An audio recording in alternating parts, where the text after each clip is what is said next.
say, you know, I was just over Mary's house, and this is the one with the lumbar problem, $37,000. She was carrying up the bed with me up her 3-story apartment, okay? All right? So your employees are a good source of information. But there is no such thing, Brad, as a retaliatory claim. There is fraud in the state of Ohio. And fraud is a little bit elevated standard, but fraud is a reportable and a defensible position to take in relation to a work conflict.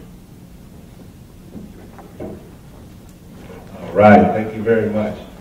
Now, I'll kind of add to that a little bit that we've gone through, numerous cases where, employers have had video clips of that person carrying that bed up the stairs, and, when you get into the hearing room, is there a sure thing, Keith, that you're going to win? No. No. So you still have to manage the claim. So some of the strategies we've used is actually taking those videos to the doctor, because that doctor just wrote that employee off based on what that employee is saying about their physical pain and their condition. And doctors don't like being lied to either.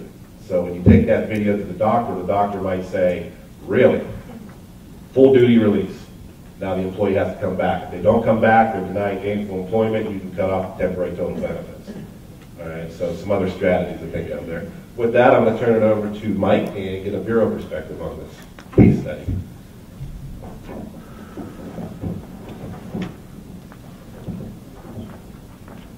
Well, since Keith turned around and nailed Brad, I'm going to go back and nail Keith. I'm going to go down to my third bullet to go in line with this fraud. And mine says fraud versus abuse. Because the key being, from a workers' comp standpoint, and what Brad said, Brad was right. Sometimes taking that video to a doctor and getting the doctor to say, no, they shouldn't be able to do this, or what you may get is the doctor saying, well, this employee was having a good day and they should be able to do it today, but they paid for it the next day. And that, first of all, how the word fraud means they were actually receiving wages. They were frauding the system because they were still being paid for something from someone else and drawing workers' comp at the same time. The other part of that is the abuse part. The person that goes out and mows grass, does weeding in their yard, does landscaping, goes bowling, things of that nature. Are they working someplace else and drawing workers' compensation too? Answer is no. So in that case, the Bureau considers that abuse. And that's where if it's an abuse situation, you really want to go to the doctor and say, based on what you wrote this person off and the injuries that you're saying they had, is this in fact a case that this employee should be able to do that? And again, as Brad said, many times the doctors are going to say, no, they shouldn't have been able to. And that's where you get medical information on that claim to say they should have been able to do this.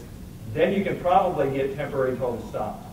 But the key being is looking at it from a fraud versus abuse standpoint. And we do have a fraud department. In many of the services, even when I talked about safety services when I was up here before, are available. You can look on our website and actually see some of the things that are available. There's an 800 number you can call, or you can even report fraud online. Other things that you can look at. We talked about, there are a lot of slips and falls, different things.